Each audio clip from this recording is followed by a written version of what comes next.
ਦਰਸ਼ਕੋ break ਤੋਂ ਬਾਅਦ ਤੁਹਾਡਾ ਸਵਾਗਤ ਹੈ ਜੀ। ਡਾਕਟਰ ਸਾਹਿਬ ਸਾਡੇ ਕੋਲ ਈਮੇਲ ਆਈ ਹੈ ਵਰਜੀਨੀਆ ਤੋਂ। ਤੁਹਾਡੀ ਈਮੇਲ ਤੋਂ ਪਹਿਲਾਂ ਜਿਹੜੇ ਕੁਝ ਫੇਸਬੁੱਕ ਮੈਸੇजेस ਨੇ ਉਹ ਮੈਂ ਸਾਂਝੇ ਕਰਨਾ ਚਾਹਾਂਗਾ। ਭੈਣ ਜੀ ਮਨਮੰਥਨ ਕੌਰ ਲਿਖਦੇ ਨੇ, so grateful for Facebook live stream of Sacho Sach. Thank you TV84 watching you while working. ਬਹੁਤ ਬਹੁਤ ਸ਼ੁਕਰੀਆ ਭੈਣ ਜੀ, ਤੁਹਾਡੀਆਂ ਅਸੀਸਾਂ ਔਰ ਸਪੋਰਟ ਸਾਨੂੰ ਚਾਹੀਦੀ ਹੈ। ਬਾਕੀ ਤਾਂ ਸਕਾਈਜ਼ ਦਾ ਲਿਮਿਟ, ਸਤਿਗੁਰੂ ਦੀ ਰਹਿਮਤ ਰਹੇ ਜੀ। ਦਲਜੀਤ ਸਿੰਘ ਲਿਖਦੇ ਨੇ, ਨਾਨਕ ਨਾਮ ਚੜ੍ਹਦੀ ਕਲਾ, ਤੇਰੇ ਭਾਣੇ ਸਰਬੱਤ ਦਾ ਭਲਾ। ਵਾਹਿਗੁਰੂ ਜੀ ਕਾ ਖਾਲਸਾ, ਵਾਹਿਗੁਰੂ ਜੀ ਕੀ ਫਤਿਹ। TV84 ਦੀ ਸਾਰੀ ਟੀਮ ਤੇ ਸਭ ਸਰੋਤਿਆਂ ਨੂੰ ਵੀ ਬਹੁਤ ਧੰਨਵਾਦ ਵੀ ਦਲਜੀਤ ਸਿੰਘ ਜੀ। ਸਤਪਾਲ ਸਿੰਘ ਪਰਿਵਾਰ ਲਿਖਦੇ ਨੇ, ਡਾਕਟਰ ਸਾਹਿਬ ਜੀ ਆਪ ਜੀ ਨੂੰ ਤੇ TV84 ਦੇਖ ਰਹੇ ਸਾਰੇ ਦਰਸ਼ਕਾਂ ਨੂੰ ਵੀ ਫਤਿਹ ਅਰਜ਼ ਕਰਦਾ ਹੈ। ਆਸ ਕਰਦਾ ਪ੍ਰਵਾਨ ਕਰੋਗੇ। ਵਾਹਿਗੁਰੂ ਜੀ ਕਾ ਖਾਲਸਾ, ਵਾਹਿਗੁਰੂ ਜੀ ਕੀ ਫਤਿਹ। ਭਾਈ ਸਾਹਿਬ ਬਹੁਤ ਬਹੁਤ ਧੰਨਵਾਦ। ਬਲਹਾਰ ਸਿੰਘ ਕੰਗ, TV84 ਦੀ ਸਾਰੀ ਟੀਮ ਨੂੰ ਵਾਹਿਗੁਰੂ ਜੀ ਕਾ ਖਾਲਸਾ, ਵਾਹਿਗੁਰੂ ਜੀ ਕੀ ਫਤਿਹ। ਖਾਲਿਸਤਾਨ ਜ਼ਿੰਦਾਬਾਦ ਜੀ।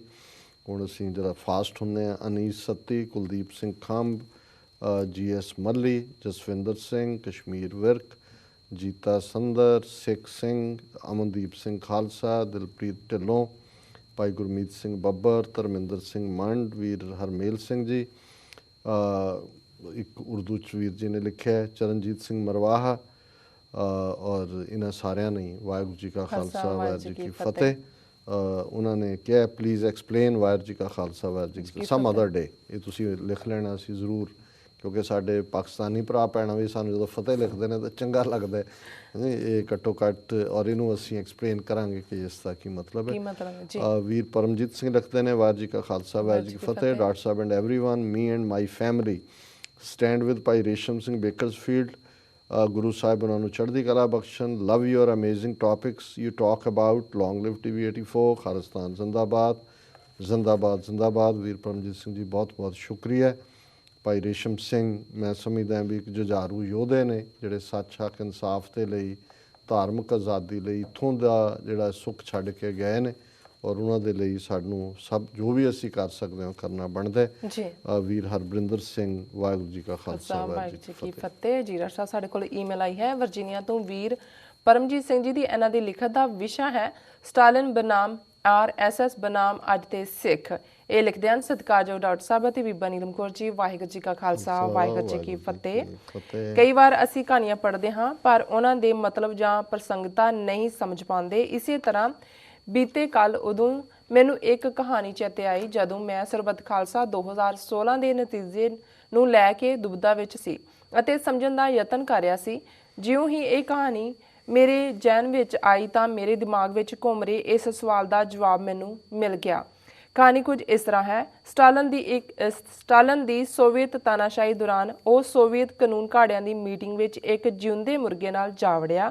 ਉਸ ਨੇ ਉਸ ਮੁਰਗੇ ਦੇ ਖੰਭ ਵਿੱਚ ਇੱਕ ਇੱਕ ਕਰਕੇ ਪੁੱਟਣੇ ਸ਼ੁਰੂ ਕਰ ਦਿੱਤੇ। ਮੁਰਗਾ ਦਰਦ ਦਾ ਮਾਰਾ ਚੀਕ ਚਿਹਾੜਾ ਪਾ ਰਿਹਾ ਸੀ ਅਤੇ ਖੂਨ ਵਗ ਰਿਹਾ ਸੀ। ਇਸ ਦੇ ਬਾਵਜੂਦ ਸਟਾਲਿਨ ਉਦੋਂ ਤੱਕ ਨਹੀਂ ਰੁਕਿਆ ਜਦੋਂ ਤੱਕ ਉਸ ਨੇ ਮੁਰਗੇ ਦੇ ਸਾਰੇ ਖੰਭ ਪੁੱਟ ਕੇ ਉਸ ਨੂੰ ਨੰਗਾ ਨਾ ਕਰ ਦਿੱਤਾ।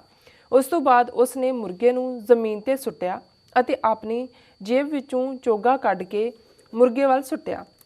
ਮੁਰਗਾ ਉਹ ਖਾਣਾ ਤੁਰਦਾ ਖਾਣ ਲੱਗ ਪਿਆ ਅਤੇ ਫਿਰ ਸਟਾਲਿਨ ਦੇ ਪੈਰਾਂ ਵਿੱਚ ਆ ਕੇ ਬੈਠ ਗਿਆ ਤੇ ਸਟਾਲਿਨ ਨੇ ਫਿਰ ਉਸ ਨੂੰ ਆਪਣੇ ਹੱਥਾਂ ਨਾਲ ਖਵਾਉਣਾ ਸ਼ੁਰੂ ਕਰ ਦਿੱਤਾ, ਜਿਸ ਨੂੰ ਮੁਰਗਾ ਖੁਸ਼ੀ ਖਾ ਰਿਹਾ ਸੀ। ਸਟਾਲਿਨ ਨੇ ਉਸ ਤੋਂ ਬਾਅਦ ਆਪਣੀ ਪਾਰਟੀ ਦੇ ਲੀਡਰਾਂ ਨੂੰ ਦੱਸਿਆ ਕਿ ਜਨਤਾ ਇਸ ਮੁਰਗੇ ਦੀ ਤਰ੍ਹਾਂ ਹੈ, ਤੁਸੀਂ ਉਹਨਾਂ ਨੂੰ ਸ਼ਕਤੀਹੀਨ ਕਰੋ, ਡਰਾਓ, ਮਾਰੋ ਤੇ ਫਿਰ ਉਹਨਾਂ ਨੂੰ ਛੱਡ ਦਿਓ। ਜੇ ਤੁਸੀਂ ਅਜਿਹਾ ਕਰਨ ਤੋਂ ਬਾਅਦ ਉਹਨਾਂ ਦੀ ਖਸਤਾ ਹਾਲਤ ਵਿੱਚ ਉਹਨਾਂ ਨੂੰ ਜੋ ਵੀ ਨਿੱਕਾ ਮੋਟਾ ਬੜੇ ਅਹਿਸਾਨਮੰਦ ਦਿਓਗੇ ਤਾਂ ਉਹ ਫਿਰ ਬਿਨਾਂ ਸੋਚੇ ਸਮਝੇ ਸਾਰੀ ਜ਼ਿੰਦਗੀ ਤੁਹਾਡੇ ਪਿੱਛੇ ਫਿਰਨਗੇ। ਉਹ ਸੋਚਣਗੇ ਕਿ ਤੁਸੀਂ ਹੀ ਉਹਨਾਂ ਦੇ ਰਖਵਾਲੇ ਹੋ। ਉਹ ਲੋਕ ਇਹ ਭੁੱਲ ਜਾਣਗੇ ਕਿ ਤੁਸੀਂ ਹੀ ਉਹਨਾਂ ਦੀ ਇਸ ਹਾਲਤ ਲਈ ਜ਼ਿੰਮੇਵਾਰ ਹੋ। ਇਹ ਕਹਾਣੀ ਭਾਰਤ ਦੇ ਨਕਸ਼ੇ ਵਿੱਚ ਕੈਦ ਸਿੱਖ ਕੌਮ ਦੀ ਕਹਾਣੀ ਬਣ ਗਈ ਹੈ। ਤੁਸੀਂ ਵੀ ਮੇਰੇ ਨਾਲ ਸਹਿਮਤ ਹੋਵੋਗੇ। ਉਪਰੋਕਤ ਦੁਰਦਸ਼ਾ ਦੇ ਬਾਵਜੂਦ ਦਸ਼ਮੇਸ਼ ਦਾ ਸਾਜਿਆ ਸਿੱਖ ਪੰਥ ਮਹਾਨ ਹੈ ਅਤੇ ਤਲਵੰਡੀ ਸਾਬੋ ਵਿਖੇ ਹੋਏ ਇਕੱਠ ਨੇ ਇਸ ਗੱਲ ਤੇ ਮੋਹਰ ਲਾਈ ਹੈ। TV84 ਦੇ ਸਿੱਖ ਦ੍ਰਿਸ਼ਟੀਕੋਣ ਤੇ ਪੈ ਰਹੇ ਪ੍ਰਭਾਵ ਅਤੇ ਮੌਜੂਦਾ ਸਿੱਖ ਮਾਨਸਿਕਤਾ ਤੇ ਛੱਡੀ ਜਾ ਰਹੀ ਛਾਪ ਨੂੰ ਮੈਂ ਆਸ਼ਾਵਾਦੀ ਹੋ ਕੇ ਦੇਖਦਾ ਹਾਂ। TV84 ਨੂੰ ਸਲਾਮ। ਖਾਲਿਸਤਾਨ ਜ਼ਿੰਦਾਬਾਦ। ਜੀ ਜ਼ਿੰਦਾਬਾਦ, ਜ਼ਿੰਦਾਬਾਦ। ਵੀਰ ਪਰਮਜੀਤ ਸਿੰਘ ਜੀ ਦਾ ਬਹੁਤ ਬਹੁਤ ਸ਼ੁਕਰੀਆ। ਉਹਨਾਂ ਨੇ ਅੱਗੇ ਵੀ ਕੁਛ ਈਮੇਲਸ ਲਿਖੀਆਂ, ਉਹ ਪੜ੍ਹੀਆਂ ਨਹੀਂ ਸੀ ਜਾਂਦੀਆਂ। ਇਸ ਵਾਰ ਉਹਨਾਂ ਨੇ ਇੱਕ ਐਸਾ ਹੁੱਕ ਸੁੱਟਿਆ ਕਿ ਮੈਂ ਦੇਖਦੇ ਅੱਜ ਹੀ ਉਹਨਾਂ ਦੀ ਲਿਖਤ ਆਈ। ਮੈਂ ਕਿਹਾ ਜੀ ਵਾਹ ਵਾਹ, ਇਹ ਸਾਡਾ ਹੁਣ ਓਪਨਿੰਗ ਸੈਗਮੈਂਟ ਤੋਂ ਬਾਅਦ ਦਾ ਟੌਪਿਕ ਹੋਏਗਾ ਜੀ। ਕਿਉਂਕਿ ਬਹੁਤ ਵਾਰ ਜਿਹੜੀ ਨੈਰੇਸ਼ਨ ਹੈ, ਕਹਾਣੀ ਹੈ ਜਾਂ ਇਲਸਟ੍ਰੇਸ਼ਨ, ਜਦੋਂ ਤੁਸੀਂ ਚਿੱਤਰ ਵਗੈਰਾ ਬਣਾਉਂਦੇ ਹੋ, ਔਰ ਬਹੁਤ ਵਾਰ ਜਿਨ੍ਹਾਂ ਨੂੰ ਅਸੀਂ ਗ੍ਰੀਕ ਮਾਈਥੋਲੋਜੀ ਕਹਿੰਦੇ ਹਾਂ ਜਾਂ ਈਵਨ ਹਿੰਦੂਆਂ ਦੇ ਪੁਰਾਣ ਨੇ, ਬਹੁਤ ਕਹਾਣੀਆਂ ਨੇ, ਗੌਸਿਪਸ ਨੇ, ਪੰਚਤੰਤਰ ਦੀਆਂ ਕਹਾਣੀਆਂ ਅਜੇ ਤੱਕ ਵੀ ਜਿਹੜੀਆਂ ਉਹ ਸਿੱਖਿਆਦਾਇਕ ਹੁੰਦੀਆਂ ਜੀ। ਉਹਦਾ ਰੀਜ਼ਨ ਇਹ ਹੁੰਦਾ ਵੀ ਕਈ ਵਾਰ ਜਿਹੜੀ ਫਿਲਾਸਫੀ ਅਤੇ ਫਿਲਾਸਫੀ ਤੋਂ ਅੱਗੇ ਅਧਿਆਤਮ, ਉਹ ਫਿਰ ਬਹੁਤ ਥੋੜ੍ਹਿਆਂ ਦੇ ਹੀ ਵੱਸ ਦਾ ਰੋਗ ਹੁੰਦਾ। ਦਿਮਾਗ ਕਿੰਨਾ ਕੁ ਤੁਸੀਂ ਉਸ ਦੀ ਉਡਾਨ ਕਿੰਨੀ ਕੁ ਹੁੰਦੀ ਹੈ ਬੁੱਧੀ ਦੀ, ਅਤੇ ਅਧਿਆਤਮ ਜਿਹੜਾ ਤੁਹਾਡਾ ਫਿਰ ਰੂਹਾਨੀਅਤ ਹੈ, ਉਸ ਦੇ ਤਾਂ ਅੱਗੋਂ ਫਿਰ ਹੈਨ ਵਿਰਲੇ ਨਾ ਹੀ ਘਣੇ ਵਾਲੀ ਗੱਲ ਹੁੰਦੀ ਹੈ। ਲੇਕਿਨ ਇਹ ਜਿਹੜਾ ਸਟੋਰੀ ਟੈਲਿੰਗ ਹੈ, ਇਹ ਆਮ ਬੰਦਾ ਇਹਦੇ ਨਾਲ ਰਿਲੇਟ ਕਰਦਾ। ਇਹੀ ਕਾਰਨ ਹੈ ਵੀ ਹਿੰਦੂਆਂ 'ਚ ਵੀ ਜਿਹੜਾ ਵੇਦਾਂ 'ਤੇ ਬੇਸਡ ਉਹਨਾਂ ਦਾ ਧਰਮ ਸੀ, ਉਹ ਤਾਂ ਅੱਜ ਵੀ ਪੋਪੂਲਰ ਨਹੀਂ ਹੈ। ਉਹ ਤਾਂ ਹੈ ਹੀ ਨਹੀਂ, ਕੋਈ ਨੂੰ ਪਤਾ ਵੀ ਨਹੀਂ ਹੈ ਵੀ ਕਿੱਥੇ ਪਏ ਨੇ ਵੇਦ, ਕੀ ਹੈ। ਉਹ ਮੰਤਰ ਪੰਡਤ ਹੀ ਪੜ੍ਹ ਜਾਂਦੇ ਨੇ ਜੀ। ਲੇਕਿਨ ਜਿਹੜਾ ਕਹਾਣੀਆਂ 'ਤੇ ਬੇਸਡ ਉਹਨਾਂ ਦਾ ਧਰਮ ਖੜਾ ਹੋਇਆ, ਰਾਮਚੰਦਰ ਜੀ, ਕ੍ਰਿਸ਼ਨ, ਵਿਸ਼ਨੂੰ ਦੇ ਅਵਤਾਰਾਂ ਨਾਲ, ਪੁਰਾਣਾਂ ਦੇ ਉੱਤੇ, ਔਰ ਇਹੀ ਮਹਾਭਾਰਤ ਪੁਰਾਣ ਦਾ ਹੀ ਹਿੱਸਾ ਹੈ, ਗੀਤਾ ਵੀ। ਜਿਹੜੇ ਹਿੰਦੂ ਅੱਜ ਧਰਮ ਨੂੰ ਮੰਨਦੇ ਨੇ, ਪੁਰਾਣਕ ਹਿੰਦੂ ਧਰਮ ਨੂੰ ਮੰਨਦੇ ਨੇ, ਮੂਲ ਨਹੀਂ ਹੈ। ਸੋ ਉਹਨਾਂ ਨੇ ਬੇਸ਼ੱਕ, ਕਿਉਂਕਿ ਸਟਾਲਨ ਇੱਕ ਬੜਾ ਆਟੋਕ੍ਰੈਟਿਕ ਜ਼ਾਲਮ ਕਿਸਮ ਦਾ ਡਿਕਟੇਟਰ ਸੀ, ਔਰ ਇਹ ਵੀ ਹੈ ਵੀ ਇੰਨੇ ਰਸ਼ੀਅਨ ਸੈਕੰਡ ਵਰਲਡ ਵਾਰ 'ਚ ਨਹੀਂ ਮਰੇ ਜਿੰਨੇ ਕਿ ਸਟਾਲਨ ਨੇ ਮਾਰੇ। ਬਹੁਤ ਜ਼ੁਲਮ ਕੀਤੇ ਉਹਨਾਂ ਨੇ, ਜਿਵੇਂ ਕਿਉਂਕਿ ਨਾਜ਼ੀਆਂ ਨੇ ਕੀਤੇ, ਇਸ ਲਈ ਉਹ ਬਾਅਦ 'ਚ ਮੁਕੱਦਮੇ ਚੱਲੇ, ਨੁਰਨਬਰਗ, ਉਹ ਡਿਫੀਟ ਹੋਏ, ਸਾਹਮਣੇ ਆਏ। ਪਰ ਇਹ ਸਟਾਲਨ, ਖਰੁਸ਼ਚੇਫ, ਇਹ ਤਾਂ ਗੋਰਬਾਚੋਫ ਨੇ ਆ ਕੇ ਮਾੜਾ ਮੋਟਾ ਉਹਨਾਂ ਸਾਰਿਆਂ ਨੂੰ ਕੋਈ ਨਾ ਤਾਂ ਆਬਾਦੀਆਂ ਸਾਫ਼ ਕਰਤੀਆਂ। ਉਹਨਾਂ ਬਾਲਟਿਕ ਸਟੇਟਾਂ, ਲਿਥੁਆਨੀਆ, ਲਾਤਵੀਆ, ਐਸਟੋਨੀਆ, ਤੁਸੀਂ ਇਹਨਾਂ ਦੀ ਆਬਾਦੀ ਦੇਖੋ, ਕੋਈ 2 ਮਿਲੀਅਨ ਹੈ, ਕੋਈ 1.5 ਮਿਲੀਅਨ ਹੈ। ਇਹ ਪੂਰੇ ਦੇ ਪੂਰੇ ਇਹਨਾਂ ਨੇ, ਔਰ ਮਸੀਤਾਂ ਢਾਈਆਂ, ਕਿ ਔਰ ਜਿਹੜੇ 6 ਸੈਂਟਰਲ ਏਸ਼ੀਅਨ ਰਿਪਬਲਿਕ ਨੇ ਅੱਜ, ਅਜ਼ਰਬਾਈਜਾਨ, ਤਾਜ਼ਿਕਸਤਾਨ, ਉਜ਼ਬੇਕਿਸਤਾਨ, ਇਹ ਸਾਰੇ ਜਿਹੜੇ ਨੇ ਇੱਥੋਂ ਹੀ ਨਿਕਲੇ ਨੇ। ਔਰ ਬੁੱਧ ਦੀਆਂ, ਕਿਉਂਕਿ ਬੁੱਧ ਧਰਮ ਦਾ ਵੀ ਜ਼ੋਰ ਸੀ ਉਹਨਾਂ ਦੀਆਂ, ਈਵਨ ਕ੍ਰਿਸਚੈਨਿਟੀ ਵੀ। ਸੋ ਇੰਨੇ ਜ਼ੁਲਮ ਇਹਨਾਂ ਨੇ ਕੀਤੇ। ਔਰ ਗੱਲ ਜਿਹੜੀ ਉਹਨਾਂ ਨੇ ਵੀਰ ਪਰਮਜੀਤ ਸਿੰਘ ਉਹਨਾਂ ਨੇ ਪਿਕ ਕੀਤੀ, ਇਸ ਸਾਰੀ ਕਹਾਣੀ ਨੂੰ ਤਾਂ ਮੈਂ ਰਿਪੀਟ ਨਹੀਂ ਕਰਾਂਗਾ ਜੀ, ਕਿ ਇਹ ਉਹਨਾਂ ਦਾ ਲੈਸਨ ਸੀ, ਉਹ ਡਿਪਲੋਮੈਟਸ ਲਈ ਜਾਂ ਜਿਹੜੇ ਲੋਕ ਰੂਲਰ ਨੇ ਜਾਂ ਦੂਜੇ ਨੇ, ਕਿ ਲੋਕਾਂ ਨੂੰ ਇਸ ਹੱਦ ਤੱਕ ਪਹਿਲਾਂ ਜਿਹੜਾ ਬੇਹਿੱਸ ਕਰੋ ਇਸ ਹੱਦ ਤੱਕ ਕਿ ਉਹ ਬਿਲਕੁਲ ਹੋਪ ਛੱਡ ਦੇਣ, ਅਤੇ ਫਿਰ ਉਹਨਾਂ ਨੂੰ ਦਾਣਾ ਪਾਓ, ਥੋੜ੍ਹਾ ਕਰੋ। ਔਰ ਫਿਰ ਜਦੋਂ ਤੁਸੀਂ ਦਿਓਗੇ, ਉਹ ਤੁਹਾਡੇ ਅਹਿਸਾਨਮੰਦ ਹੋਣਗੇ ਕਿ ਉਹ ਤੁਹਾਨੂੰ ਉਹਨਾਂ ਨੇ ਮਾਰਿਆ ਨਹੀਂ। ਜੇ ਤੁਹਾਨੂੰ ਮਾਰ ਵੀ ਦਿੰਦੇ, ਫਿਰ ਤੁਸੀਂ ਕੀ ਕਰ ਲੈਂਦੇ, ਚਲੋ ਇਹਨੇ ਸਾਨੂੰ ਦਾਣਾ ਤਾਂ ਪਾਇਆ। ਔਰ ਹਾਲਾਤ ਫਿਰ ਇਹੀ ਹੁੰਦੇ ਜਾਂਦੇ ਨੇ। ਔਰ ਸਾਡੇ ਪਾਕਿਸਤਾਨੀ ਭਰਾਵਾਂ 'ਚ ਇੱਕ ਕਹਾਣੀ ਮਸ਼ਹੂਰ ਹੈ ਕਿ ਵੀ ਕੋਈ ਬੰਦਾ ਜਿਹੜਾ ਕਬਰਸਤਾਨ ਦੇ ਵਿੱਚ ਜਿਹੜਾ ਉਸ ਸੇਵਾ ਕਰਦਾ ਸੀ, ਉਹਨੂੰ ਦਫਨਾਉਣ ਦੀ, ਔਰ ਦੂਜੇ ਉਹਦੇ ਬਾਰੇ ਇਹ ਸੀ ਕਿ ਵੀ ਜਦੋਂ ਲੋਕ ਰਾਤ ਨੂੰ ਚਲੇ ਜਾਂਦੇ ਨੇ ਘਰਾਂ ਨੂੰ, ਉਹ ਕਫਨ ਲਾ ਲੈਂਦਾ ਉਹਨਾਂ ਦੇ ਮੁਰਦਿਆਂ ਦੇ, ਉਹ ਵੇਚ ਦਿੰਦਾ। ਅਤੇ ਲੋਕ ਉਹਨੂੰ ਕਹਿੰਦੇ ਕਫਨ ਚੋਰ ਸੀ, ਔਰ ਲੋਕ ਦੁਖੀ ਸੀ ਕਿ ਇਹ ਕਫਨ ਚੋਰ ਹੈ ਦੂਜਾ। ਫਿਰ ਸਮਾਂ ਪਾ ਕੇ ਉਹ ਮਰ ਗਿਆ, ਉਹਦੇ ਮੁੰਡੇ ਨੇ ਟੇਕ ਓਵਰ ਕਰ ਲਿਆ। ਉਹਨਾਂ ਨੇ ਕਿਹਾ ਚਲੋ ਕਫਨ ਚੋਰ ਤਾਂ ਗਿਆ। ਫਿਰ ਇਹ ਗੱਲ ਸਾਹਮਣੇ ਆਈ ਵੀ ਉਹ ਜਿਹੜੀਆਂ ਹੱਡੀਆਂ ਨੇ ਉਹੀ ਵਿੱਚੋਂ ਕੱਢ ਕੇ ਵੇਚ ਦਿੰਦਾ। ਹੁਣ ਜਿਹੜੇ ਮੈਡੀਕਲ ਹਸਪੀਟਲ ਦੂਜੇ ਤੀਜੇ ਕਰਦੇ ਨੇ, ਤੇ ਲੋਕ ਕਹਿਣ ਲੱਗ ਗਏ ਵੀ ਯਾਰ ਇਹਦੇ ਨਾਲ ਉਹਦਾ ਪਿਓ ਚੰਗਾ ਸੀ, ਘੱਟੋ ਘੱਟ ਉਹ ਹੱਡੀਆਂ ਤੇ ਨਹੀਂ ਸੀ ਵੇਚਦਾ ਇਹ। ਸੋ ਮਤਲਬ ਇਹ ਹੈ ਵੀ ਇਹੀ ਹਾਲ ਅੱਜ, ਜੇ ਅਸੀਂ ਭਾਰਤ ਦੇ ਨਕਸ਼ੇ ਵਿੱਚ ਸਿੱਖ ਕੌਮ ਦੀ ਗੱਲ ਕਰਨ ਤੋਂ ਪਹਿਲਾਂ ਬਾਕੀ ਜਨਤਾ ਦਾ ਦੇਖੀਏ, ਕਿ 5 ਸਾਲ ਜਿਹੜਾ ਵੀ ਕੋਈ ਰਜੀਮ ਆਉਂਦਾ ਹੈ, ਡੈਮੋਕ੍ਰੇਸੀ ਦੇ ਨਾਂ ਥੱਲੇ ਲੁੱਟਦਾ ਹੈ, ਕਰਪਸ਼ਨ, ਬਿਲੀਅਨਸ ਆਫ ਡਾਲਰਸ ਦੇ ਸਕੈਂਡਲ, ਲੋਕਾਂ ਦਾ ਜੀਵਨ ਸਤਰ ਉੱਥੇ ਦਾ ਉੱਥੇ ਹੀ ਹੈ। ਹੁਣ ਜੇ ਕਿਸੇ ਦੇ ਕੋਲ ਜਿਹੜਾ ਕੱਪੜੇ ਧੋਂਦਾ ਸੀ, ਉਹਨੂੰ ਕਿਸ਼ਤਾਂ ਦੇ ਉੱਤੇ ਵਾਸ਼ਿੰਗ ਮਸ਼ੀਨ ਮਿਲ ਗਈ, ਤਾਂ ਬੜਾ ਸ਼ੁਕਰਗੁਜ਼ਾਰ ਹੁੰਦਾ ਹੈ, ਦੇਖੋ ਜੀ ਬੜੀ ਤਰੱਕੀ ਹੋ ਗਈ, ਬੜਾ ਹੋ ਗਿਆ।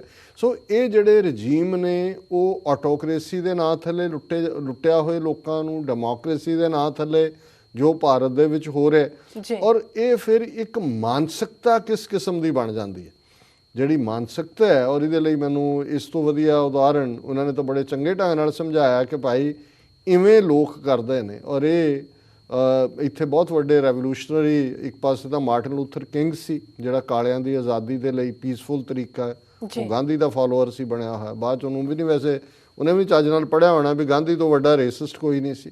ਦੂਸਰਾ ਮੈਲਕਮ ਐਕਸ ਬੜੀ ਬੁਲੰਦ ਆਵਾਜ਼ ਸੀ, ਉਹ ਜੇਲ੍ਹ 'ਚ ਸੀ, ਨੇਸ਼ਨ ਆਫ ਇਸਲਾਮ ਦਾ ਫਾਲੋਅਰ ਸੀ। ਉਹਨੇ ਸਾਰਿਆਂ ਨੂੰ ਸਮਝਿਆ ਉਹਨੇ ਫਿਰ ਪੈਂਥਰਸ ਪਾਰਟੀ ਵੀ ਬਣਾਈ, ਉਹ ਹਥਿਆਰਬੰਦ ਸੰਘਰਸ਼ ਦੀ ਗੱਲ ਵੀ ਕਰਦਾ ਸੀ, ਪਰ ਕੁੱਲ ਮਿਲਾ ਕੇ ਉਹ ਚੈਲੰਜਿੰਗ ਟੋਨ ਸੀ। ਔਰ ਉਹਨੇ ਕਿਉਂਕਿ ਹੁਣ ਕਾਲੇ ਜਦੋਂ ਇੱਥੇ ਆਏ, ਜਿਸ ਅੰਦਾਜ਼ 'ਚ ਉਹਨਾਂ ਨੂੰ ਹਲਾਂ ਦੇ ਨਾਲ ਜੋਤਿਆ ਗਿਆ, ਫਿਰ ਹੌਲੀ ਜਿੱਥੇ ਵੀ ਉਹਨਾਂ ਨੇ ਆਪਣਾ ਕਬੂਲ ਕਰ ਲਿਆ ਗੁਲਾਮੀ ਗੋਰਿਆਂ ਦੀ, ਫਿਰ ਤਾਂ ਉਹਨਾਂ ਦੇ ਨਾਲ ਹੀ, ਹੁਣ ਜਦੋਂ ਕਿਸੇ ਕਾਲੇ ਨੇ ਉਹਦਾ ਮਾਲਕ ਬਿਮਾਰ ਹੈ ਤਾਂ ਉਹਨੇ ਇਹ ਨਹੀਂ ਸੀ ਕਹਿਣਾ, ਉਹ ਇਹ ਨਹੀਂ ਸੀ ਕਹਿੰਦਾ ਆਰ ਯੂ ਸਿਕ ਟੂਡੇ, ਉਹਨੇ ਕਹਿਣਾ ਆਰ ਵੀ ਸਿਕ ਟੂਡੇ, ਉਹ ਨਾਲ ਹੀ ਬਿਮਾਰ ਹੋ ਜਾਂਦਾ ਸੀ, ਮਾਸ਼ਾ ਆਰ ਵੀ ਸਿਕ ਟੂਡੇ। ਔਰ ਉਹਨੇ ਬਿਲਕੁਲ ਗੁਲਾਮੀ ਜਿਹੜੀ ਹੈ ਉਹ ਕਬੂਲ ਲਈ, ਹਾਂਜੀ। ਔਰ ਜਿਹੜਾ ਘਰ 'ਚ ਰਹਿੰਦਾ ਸੀ ਉਹ ਆਪਣੇ ਆਪ ਨੂੰ ਸਮਝਦਾ ਸੀ ਦੇਖੋ ਮੈਂ ਬੈਟਰ ਹੈ ਉਹਦੇ ਨਾਲੋਂ, ਜਿਹੜਾ ਖੇਤਾਂ 'ਚ ਕੰਮ ਕਰਦਾ, ਜਿਹੜਾ ਹਲ ਨਾਲ ਜੁੱਤਿਆ, ਉਹਨੂੰ ਮਾਲਕ ਜਿਹੜਾ ਆਪਣਾ ਘਿਸਿਆ ਪਿਟਿਆ ਸੂਟ ਵੀ ਦੇ ਦਿੰਦਾ ਸੀ, ਉਹ ਟਾਈ ਸ਼ਾਈ ਲਾ ਕੇ, ਤੇ ਦੂਜਾ ਉਹ ਸਮਝਦਾ ਸੀ ਕਿ ਦੇਖੋ ਜੀ ਮੈਂ ਬਹੁਤ ਵਧੀਆ, ਮੈਂ ਕਿੰਨੀ ਵਧੀਆ ਜ਼ਿੰਦਗੀ ਹੈ ਮੇਰੀ। ਉਹਨੂੰ ਉਹ ਭੁੱਲ ਗਿਆ ਵੀ ਉਹਦੇ ਨਾਲ ਕੀ ਹੋਇਆ ਜਾਂ ਬਾਕੀਆਂ ਨਾਲ ਕੀ ਹੋ ਰਿਹਾ। ਔਰ ਇਸ ਤੋਂ ਹੀ ਉਹਨੇ ਮੈਲਕਮ ਐਕਸ ਨੇ ਕਿਹਾ। ਔਰ ਇਹਦੇ 'ਚ ਇੱਕ ਹੋਰ ਦਿਲਚਸਪ ਗੱਲ ਜਿਹੜੀ ਹੈ ਕਿ ਅਬਰਾਹਿਮ ਲਿੰਕਨ, ਜਿਹਨੇ ਜਦੋਂ ਸਲੇਵਰੀ ਦੇ ਉੱਤੇ ਲੜਾਈ ਵੀ ਹੋਈ ਔਰ ਪ੍ਰੋਕਲੇਮੇਸ਼ਨ ਉਹਨੇ ਫਾਈਨਲੀ ਕੀਤੀ ਕਿ ਸਲੇਵਰੀ ਖਤਮ ਕਰਤੀ, ਮਾਲਕਾਂ ਨੇ ਹੁਣ ਕਾਨੂੰਨ ਬਣ ਗਿਆ, ਮਾਲਕਾਂ ਨੇ ਕਿਹਾ ਗੁਲਾਮਾਂ ਨੂੰ, ਜਿਹੜੇ ਗੁਲਾਮ ਰੱਖੇ ਹੋਏ ਸੀ, ਕਿ ਜਾਓ ਤੁਸੀਂ ਆਜ਼ਾਦ ਹੋ ਜੀ। ਕੁਛ ਤਾਂ ਗਏ, ਜਾਣ ਤੋਂ ਹੀ ਨਾ ਕਰਤੇ ਨੇ, ਜਿਹਨੇ ਅਸੀਂ ਇੱਥੇ ਹੀ ਬਹੁਤ ਖੁਸ਼ ਹਾਂ, ਅਸੀਂ ਨਹੀਂ ਆਜ਼ਾਦ। ਕੁਛ ਚਲੇ ਗਏ, ਉਹ ਕੁਛ ਮਹੀਨਿਆਂ ਬਾਅਦ ਜਾਂ ਘੁੰਮ ਘੁਮਾ ਕੇ ਆ ਗਏ, ਉਹ ਕਹਿਣਗੇ ਨਹੀਂ ਸਾਨੂੰ ਇੱਥੇ ਜ਼ਿਆਦਾ ਸੁੱਖ ਮਿਲਦਾ, ਆਜ਼ਾਦੀ ਨਹੀਂ ਸਾਨੂੰ, ਤੁਹਾਡੇ ਹੀ ਇਹ ਚੰਗਾ ਹੈ। ਤਾਂ ਇਹਦੇ ਤੋਂ ਮੈਲਕਮ ਐਕਸ ਇਹ ਕਹਿੰਦਾ ਹੁੰਦਾ ਸੀ ਕਿ ਇਹ ਜਿਹੜੇ ਸਾਡੇ ਲੋਕ ਨੇ, ਇਹਨਾਂ ਦੀ ਮਾਨਸਿਕਤਾ ਇਹ ਬਣ ਗਈ ਹੈ, one are house niggers and the others are field niggers. ਹੁਣ ਜਿਹੜੇ ਹਾਊਸ ਨਿਗਰ ਹੈ, ਜਿਹੜਾ ਘਰ ਦੇ ਵਿੱਚ ਬੈਠਾ ਹੈ ਸੂਟ ਪਾ ਕੇ, ਮਾਲਕ ਦੀ ਜਿਹੜੀ ਹੈ ਉਹ ਕਰ ਰਿਹਾ ਸੇਵਾ ਜੀ, ਉਹ ਬੈਟਰ ਪੋਜੀਸ਼ਨ ਸਮਝਦਾ। ਉਹਦੇ 'ਚ ਇੱਕ ਆਪਣੇ ਕਿਸਮ ਦਾ ਜਿਹੜਾ ਅੰਦਾਜ਼ ਆ ਜਾਂਦਾ ਸੀ, ਉਹ ਕਬੂਲ ਵੀ ਕਰਦਾ ਸੀ ਗੁਲਾਮੀ, ਤੇ ਜਿਹੜਾ ਦੂਜਾ ਹੀ ਉਹਦਾ ਕਾਲਾ ਭਰਾ ਹੈ ਜਿਹੜਾ ਖੇਤਾਂ ਦੇ ਵਿੱਚ ਜੁਟਿਆ ਹੋਇਆ, ਉਹਦੇ ਨਾਲੋਂ ਆਪਣੇ ਆਪ ਨੂੰ ਬਿਹਤਰ ਸਮਝਦਾ ਸੀ। ਉਹ ਕਹਿੰਦਾ ਸੀ ਇਹ ਨਿਗਰਸ, ਇਹ ਹਾਲਾਂ ਇਹ ਬੜਾ ਮਾੜਾ ਸ਼ਬਦ ਹੈ, ਕਿਉਂਕਿ ਗੋਰਾ ਸਾਹਿਬ ਜਿਹੜਾ ਉਹਨੂੰ ਨਫ਼ਰਤ ਦੇ ਨਾਲ ਇਹ ਕਹਿੰਦਾ ਸੀ, ਬਿਲਕੁਲ ਜਿਵੇਂ ਸਾਨੂੰ ਅੱਤਵਾਦੀ ਜਾਂ ਦਹਿਸ਼ਤਗਰਦ ਕਹਿਣ, ਇਸ ਤੋਂ ਵੀ ਇਹ ਬਦਤਰ ਸ਼ਬਦ ਸੀ। ਲੇਕਿਨ ਮੈਲਕਮ ਐਕਸ ਕਹਿੰਦਾ ਸੀ ਦੇਖੋ ਇਹਨਾਂ ਦੇ ਪ੍ਰਾਈਡ ਲੈ ਰਹੇ ਨੇ ਕਿ ਇਹ ਜਿਹੜਾ ਹਾਊਸ ਨਿਗਰ ਹੈ ਇਹ ਤੁਹਾਡੇ ਨਾਲ ਖਲੋਣ ਨੂੰ ਗੱਲ ਤਿਆਰ ਨਹੀਂ ਹੈ, ਉਹ ਸਮਝਦਾ ਵੀ ਮੈਂ ਬਹੁਤ। ਸੋ ਮੈਂ ਇਹ ਸਮਝਦਾ ਵੀ ਜਿਹੜੀਆਂ ਗੁਲਾਮਾਂ ਦੀਆਂ ਕੈਟਾਗਰੀਆਂ ਜਾਂ ਇਹ ਸਟਾਲਨ ਦੀ ਕਹਾਣੀ ਜਾਂ ਇਹ ਸਾਰਾ, ਜੇ ਅੱਜ ਅਸੀਂ ਆਪਣੀ ਕੌਮ ਦਾ ਹਾਲ ਦੇਖੀਏ 70 ਸਾਲ 'ਚ, ਇੱਕ ਪਾਸੇ ਤਾਂ ਸਾਡੇ ਜਿਵੇਂ ਉਹਨਾਂ ਨੇ ਵੀ ਕਿਹਾ ਕਿ ਭਾਈ ਜਿਹੜੀ ਖਾਲਸਾ ਪੰਥ ਦੇ ਵਿੱਚ ਗੁਰੂ ਦੀ ਕਲਾ ਪ੍ਰਵਿਰਤ ਹੈ, ਉਸ ਨੂੰ ਸਲਾਮ, ਸੈਲੂਟ, ਪ੍ਰਣਾਮ, ਜਿਹੜੀ ਦਮਦਮਾ ਸਾਹਿਬ ਦੇ ਸਰਬੱਤ ਖਾਲਸਾ 'ਚੋਂ ਸਾਹਮਣੇ ਆਈ। ਚਲੋ TV 84 ਲਈ ਉਹਨਾਂ ਨੇ ਤਾਰੀਫ ਦੇ ਸ਼ਬਦ ਕਹੇ ਨੇ, ਅਸੀਂ ਕੋਸ਼ਿਸ਼ ਕਰ ਰਹੇ ਹਾਂ, ਆਪ ਵੀ ਸਿੱਖਣਾ ਚਾਹੁੰਦੇ। ਮੈਂ ਵੀ ਜਿੰਨਾ ਕੁਛ ਇਹਨਾਂ 4 ਸਾਲਾਂ 'ਚ ਸਿੱਖਿਆ, ਪਿਛਲੇ 30 ਸਾਲ 'ਚ ਨਹੀਂ ਸੀ ਸਿੱਖਿਆ, ਪੜ੍ਹਨ ਦਾ ਮੌਕਾ ਬਣਦਾ ਹੈ। ਤੁਹਾਡੀ ਸਭ ਦੀ ਕਲੈਕਟਿਵ ਵਿਜ਼ਡਮ ਹੈ। ਸਟਾਲਨ ਦੀ ਕਹਾਣੀ ਪਤਾ ਨਹੀਂ ਕਦੋਂ ਦੀ ਪੜ੍ਹੀ ਸੀ, ਵੀਰ ਪਰਮਜੀਤ ਸਿੰਘ ਨੇ ਯਾਦ ਕਰਵਾ ਦਿੱਤੀ। ਪਰ ਮੈਂ ਸਮਝਦਾ ਹਾਂ ਵੀ ਜਿਵੇਂ ਮੈਲਕਮ ਐਕਸ ਦੀ ਜਾਂ ਇਸ ਦਾ ਹੈ, ਅੱਜ ਸਾਡਾ ਇੱਕ ਵੱਡਾ ਹਿੱਸਾ ਜਿਹੜਾ ਉਹ ਵੀ ਹਾਊਸ ਨਿਗਰ ਬਣ ਗਿਆ। ਉਹ ਸਮਝਦਾ ਹੈ ਕਿ ਲਓ ਜੀ ਸਾਨੂੰ ਕੀ ਹੋਇਆ, ਬੜੇ ਖੁਸ਼ ਹੈ, ਬੜੇ ਵਧੀਆ ਹੈ, ਬਹੁਤ ਦੇਖੋ ਜੀ ਬੜੀਆਂ ਮੌਜਾਂ ਹੈ, ਸਾਡੇ ਕੋਲ ਆ ਵੀ ਹੈ, ਸਾਡੇ ਕੋਲ ਉਹ ਵੀ ਹੈ।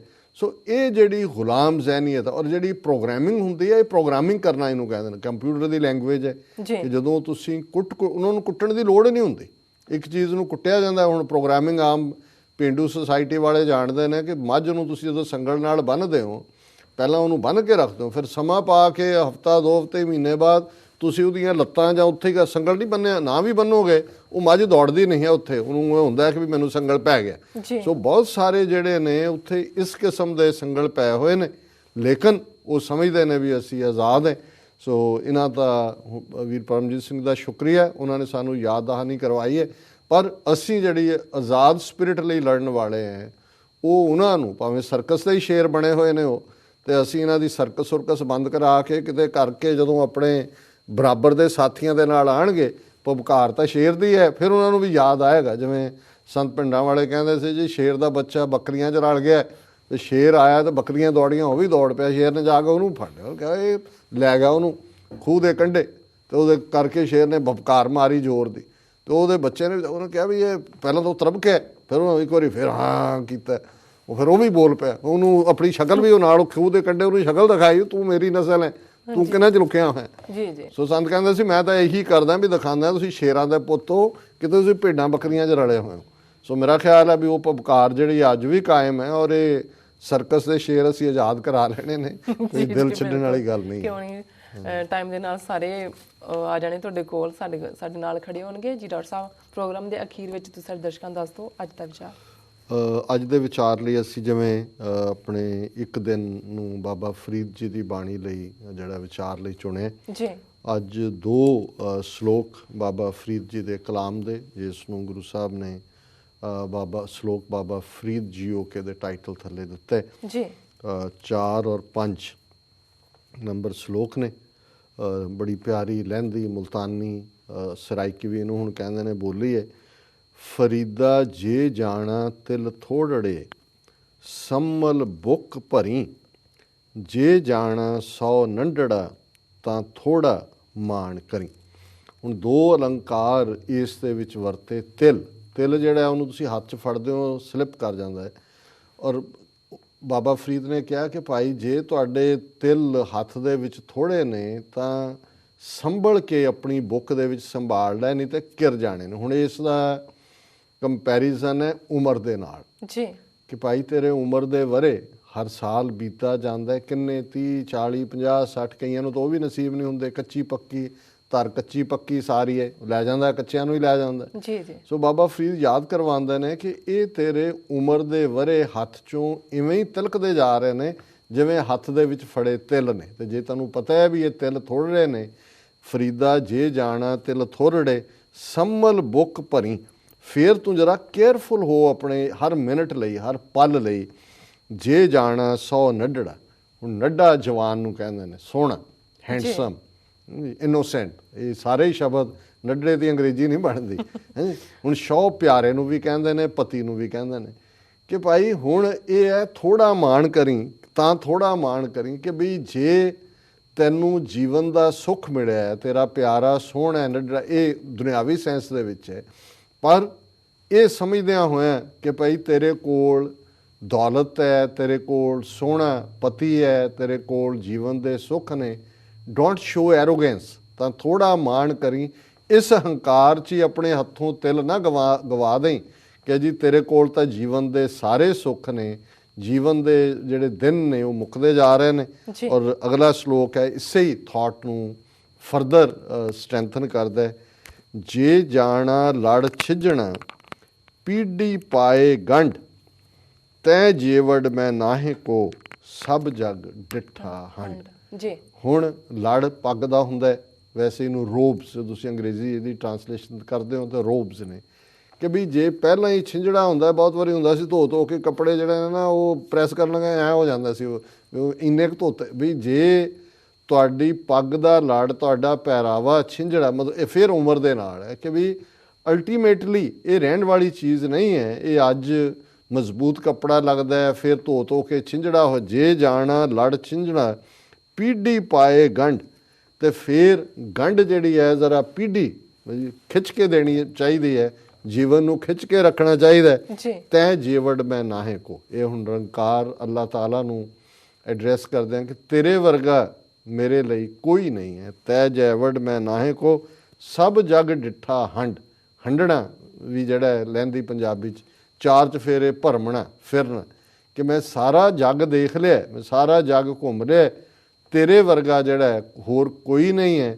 ਤੇ ਮੇਰੀ ਇਹ ਉਮਰ ਛੋਟੀ ਹੈ, ਇਵੇਂ ਹੀ ਹੈ ਜਿਵੇਂ ਤਿਲ ਹੱਥਾਂ 'ਚੋਂ ਨਿਕਲ ਰਹੇ ਨੇ, ਇਵੇਂ ਹੀ ਮੇਰੀ ਸਰੀਰ ਦਾ ਇਹ ਇਕੱਲਾ ਪਹਿਰਾਵਾ ਨਹੀਂ, ਸਰੀਰ ਰੂਪੀ ਜਿਹੜਾ ਲੜ ਹੈ, ਰੋਬ ਹੈ, ਇਹ ਛਿੰਝ ਰਿਹਾ, ਜਾ ਰਿਹਾ, ਤਿਲ ਕਰਕੇ ਜ਼ਿੰਦਗੀ ਬੀਤ ਰਹੀ ਹੈ। ਤੇ ਜੇ ਮੈਨੂੰ ਇਹ ਸਮਝ ਆ ਗਈ ਕਿ ਤੈ ਜੇਵੜ ਮੈਂ ਨਾਹੇ ਕੋ, ਤੇਰੇ ਵਰਗਾ ਕੋਈ ਹੋਰ ਨਹੀਂ ਹੈ, ਸਭ ਜਗ ਡਿੱਠਾ ਹੰਡ, ਤੇ ਫਿਰ ਉਸ ਪਿਆਰੇ ਦਾ ਲੜ ਘੁੱਟ ਕੇ ਫੜ ਲਈਏ, ਉਸ ਦਾ ਪੱਲਾ ਘੁੱਟ ਕੇ ਫੜ ਲਈਏ, ਉਸ ਦੀ ਚਰਨ ਸ਼ਰਨ ਰਹੀਏ, ਹਮੇਸ਼ਾ ਉਹਨੂੰ ਯਾਦ ਰੱਖੀਏ।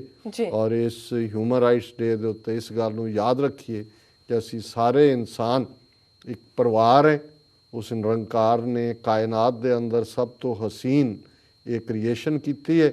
ਅਵਲ ਅੱਲਾਹ ਨੂਰ ਉਪਾਇਆ, ਕੁਦਰਤ ਕੇ ਸਭ ਬੰਦੇ, ਏਕ ਨੂਰ ਤੇ ਸਭ ਜਗ ਉਪਜਿਆ, ਕੌਣ ਭਲੇ ਕੋ ਮੰਦੇ, ਲੋਗਾ ਭਰਮ ਨਾ ਭੂਲੋ ਭਾਈ, ਖਾਲਕ ਖਲਕ ਖਲਕ ਮੈਂ ਖਾਲਕ, ਪੂਰ ਰਹੋ ਸਭ ਥਾਈ। ਜੀ ਡਾਕਟਰ ਸਾਹਿਬ, ਤੁਹਾਡਾ ਬਹੁਤ ਬਹੁਤ ਸ਼ੁਕਰੀਆ। ਤੁਸੀਂ ਅੱਜ ਦਾ ਵਿਚਾਰ ਸ਼ਾਇਦ ਦਰਸ਼ਕਾਂ ਨਾਲ ਸਾਂਝਾ ਕੀਤਾ ਹੈ। ਇਸ ਨਾਲ ਆਪਣੇ ਵਿਊਅਰਸ ਕਰੇ ਨੇ ਇਜਾਜ਼ਤ। ਵਿਊਅਰਸ, ਸਾਡੇ ਪ੍ਰੋਗਰਾਮ ਦਾ ਸਮਾਂ ਇੱਥੇ ਸਮਾਪਤ ਹੁੰਦਾ। ਤੁਸੀਂ ਆਪਣੀ ਰਾਏ ਤੇ ਸੁਝਾਅ ਸਾਨੂੰ ਭੇਜਣਾ ਭੁੱਲਣਾ ਸਾਡੇ ਇਸ ਪਤੇ ਤੇ sos@tvg4.tv ਤੇ ਅਸੀਂ ਆਪਣਾ ਪ੍ਰੋਗਰਾਮ ਲੈ ਕੇ ਫਿਰ ਦੁਬਾਰਾ ਤੁਹਾਡੇ ਰੂਬਰੂ ਹੋਵਾਂਗੇ। ਤਦ ਤੱਕ ਲਈ ਮੈਨੂੰ ਤੇ ਆਪਣਾ ਸੁਣਾ ਗਿਆ ਦਿਓ। ਦੇਖਦੇ ਰਹੋ TV84। ਬੁਲਾ ਦਿਓ ਫਤਿਹ। ਵਾਹਿਗੁਰੂ ਜੀ ਕਾ ਖਾਲਸਾ, ਵਾਹਿਗੁਰੂ ਜੀ ਕੀ ਫਤਿਹ। ਵਾਹਿਗੁਰੂ ਜੀ ਕੀ ਫਤਿਹ।